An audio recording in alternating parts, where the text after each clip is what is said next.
नमस्कार दोस्तों, स्वागत है आपका मेरे चैनल एसएससी इंडिया में। आशा करता हूँ आप सब अच्छे होंगे। आज हम मैथ के कुछ महत्वपूर्ण क्वेश्चन को डिस्कस करेंगे जो रेलवे, एसएससी, बैंक या अदर गवर्नमेंट एग्जाम में बार बार रिपीट होते हैं और आने वाले एग्जाम के लिए भी महत्वपूर्ण हैं। तो चलिए वीडियो शुरू करते हैं।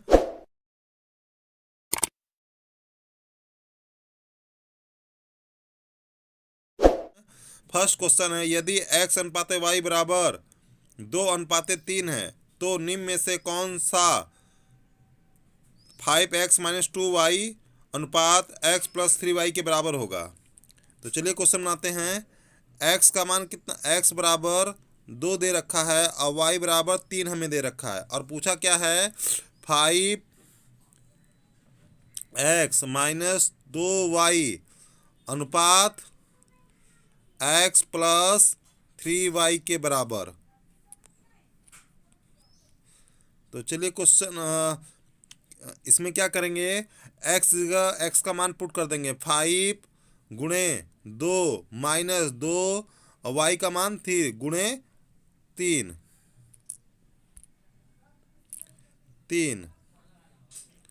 अनुपात यहाँ y का मान x का मान 2 है तो 2 रखेंगे प्लस 3 और y का मान गुणे 3 कर देंगे। अब इसको सॉल्व कर लीजिए, आंसर आ जाएगा 5 दूनी 10, 3 दूनी 6 अनुपात 2 तो रहेगा, अब 3 तरीके 9। अब क्या हो जाएगा, देखिए यहाँ पे 4 हो जाएगा और यहाँ पे 11। ठीक है,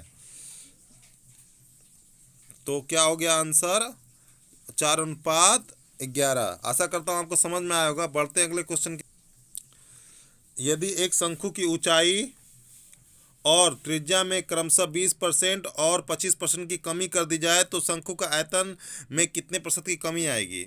देखिए क्वेश्चन प्रतिशत में पूछ रहा है तो हमें फार्मूला से कोई मतलब नहीं है, लेकिन फार्मूला देख लेते हैं। आयतन का क्या होता है, आयतन होता है v बराबर 1/3 पाई r का स्क्वायर, r माने त्रिज्या गुणे h। ठीक है, अब देखिए क्वेश्चन बोल रहा है ऊंचाई में 20% कमी होती है। मान लेते हैं पहले ऊंचाई रहा होगा, 20% कमी क्या होता है, 1/5। 20% का मतलब 1/5, मतलब 5 की वस्तु 5 जब ऊंचाई था तो 4 हो गया। ठीक है, 5 से ऊंचाई क्या हो गया, 4 हो गया। और त्रिज्या में 25% की कमी, त्रिज्या में 25% कमी। त्रिज्या पहले क्या रही होगी, 25% क्या होता है, 1/4। ठीक है, तो पहले त्रिज्या 4 रही होगी तो अब कितने हो जाएगी, 3। 4 से 3 और त्रिज्या दो बार होती है तो इसका मतलब 4 से 3 2 बार लिखेंगे। ठीक है, अब इन्हीं का आपस में गुणा कर दीजिए और 1/3 दोनों में आएगा तो वो भी कट जाएगा, पाई दोनों में आएगा तो भी कट जाएगा। तो बस अब इसी का गुणा कर लीजिए, आपको समझ में आ जाएगा कि क्या करना है। देखिए 4 से एक बार 4 कट गया, 5 चौके 20। ठीक है, और 3 तरीके 9।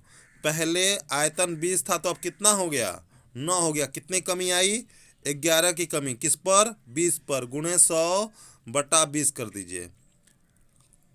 तो 20 से काटिए, 20 से कम 20 और 100 काटेंगे 5 बार, तो कितनी कमी आ गई, 55%। क्या आशा करता हूँ ये भी क्वेश्चन आपको समझ में आया होगा। बढ़ते अगले क्वेश्चन की तरफ।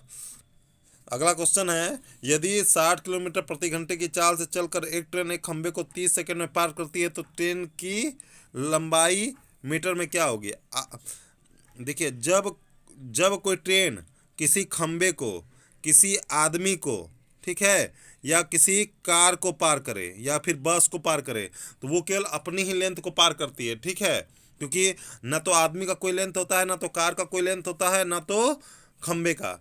तो इसका मतलब ये रहता है केवल ट्रेन अपनी लेंथ को पार करती है। और दूरी क्या होती है, दूरी का फार्मूला क्या होता है, दूरी चाल गुणे समय। ठीक है, दूरी बराबर चाल गुणे समय। ठीक है, तो गाड़ी की चाल क्या है, 60 किलोमीटर प्रति घंटा। तो निकाल लीजिए 60 किलोमीटर प्रति घंटा और इसको हमको मीटर पर सेकंड में बताया तो चेंज करने से करना होगा गुणे 5/18 से, और कितने सेकंड में, 30 सेकंड में। ठीक है, तो देखिए 6 से कट गया 3 बार और 3 से कटेगा यहाँ पे 10 बार।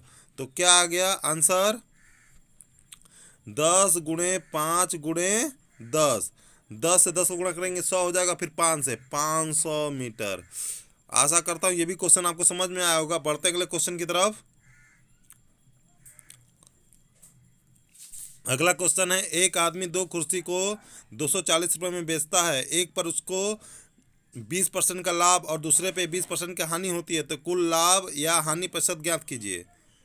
तो चलिए क्वेश्चन बनाते हैं, सीपी और एसपी। ठीक है, देखिए पहले पर उसको 20% लाभ। 20% क्या होता है? 1/5। ठीक है, 1/5। तो अगर जब लाभ होगा तो प्लस में ऐड करेंगे। जैसे 5 की वस्तु को कितने में बेच देगा? 6 में। ठीक है, लेकिन क्वेश्चन के अकॉर्डिंग 240 में बेचता है। इससे कितने गुना ज़्यादा? भाग करके देख लीजिए, 240 भागे 6, 40। तो पहले वस्तु का मूल्य भी 5 ना होके इससे 40 गुना ज़्यादा होगा, 200 रुपये। ठीक है, और दूसरे वस्तु को 20% हानि में बेचता है, तो 20% माइनस 1/5। 5 की वस्तु 4 में बेचा, लेकिन कितने में बेचा? यहाँ पे भी 240 में से कितने गुने ज़्यादा है? तो आप देखेंगे इससे 60 गुना ज़्यादा। उसी तरह दूसरे वस्तु का मूल्य कितना होगा? 60 गुने ज़्यादा हुआ होगा। टोटल मूल्य कितना हो गया? 300 रुपये। अब आप देखेंगे इस क्वेश्चन में कि टोटल क्रय मूल्य क्या था? 200 प्लस 300 बराबर 500, लेकिन बेचा कितने में था? 240 प्लस 240 बराबर 480 रुपये। कितने की हानि हुई? 20 की हानि। किस पे? 500 पर।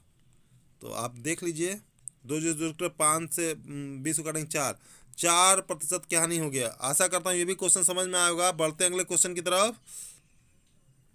अगला क्वेश्चन है, ए बी एक साथ एक कार्य को 18 दिन में पूरा कर सकते हैं। ए सी एक साथ इसी काम को 12 दिन में पूरा कर सकते हैं, और बी और सी एक साथ इसे 9 दिन में पूरा कर सकते हैं। तो बी अकेले कितना दिनों में कार्य कर सकता है? तो बी अकेले उसी कार्य को कितने दिनों में कर सकता है? तो चलिए क्वेश्चन बनाते हैं।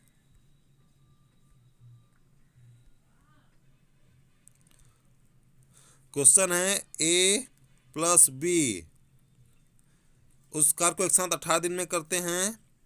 ए प्लस सी उसी कार्य को 12 दिन में करते हैं, और बी प्लस सी उसी कार्य को एक साथ 9 दिन में करते हैं। तो इनका एलसीएम ले लीजिए। एलसीएम लीजिएगा तो कितना आएगा? 36 आएगा। ए प्लस बी एक साथ 2 काम करते हैं, ए प्लस सी एक साथ 3 काम कर सकते हैं, और बी प्लस सी एक साथ 4 काम कर सकते हैं। ठीक है, और टोटल काम 36 है। तो देखिए यहाँ पे देखिए 2 बार ए आ जाएगा, 2 ए प्लस 2 बी प्लस 2 सी बराबर कितना काम करेंगे? 4 3 7 2 9 काम। तो ए प्लस बी प्लस सी कितना कार्य करेंगे? 2 को काट दीजिए, 9/2 काम। और हमसे बी से काम करवाना है, तो हमें ए सी का काम घटाना होगा। ए सी का काम कितना है? ए प्लस सी का काम कितना है? 3 माइनस कर दीजिए इसको। 3 माइनस करिएगा तो कितना आएगा? 9/2 माइनस 3। अब देखिए लसन के लिए 2 हो जाएगा, 3 और 6 बराबर 3/2 काम। और इसी क्षमता के साथ बी कितना टोटल काम करेगा? 36 काम। कितने दिन में? 3/2। तो 2 क्या होगा? ऊपर चला जाएगा, 36 गुणे 2/3। 3 से काट दीजिए, 3 एक कम 3 3 दूनी 6 बराबर 24 दिन में। आशा करता हूँ आपको ये भी क्वेश्चन समझ में आया होगा। धन्यवाद।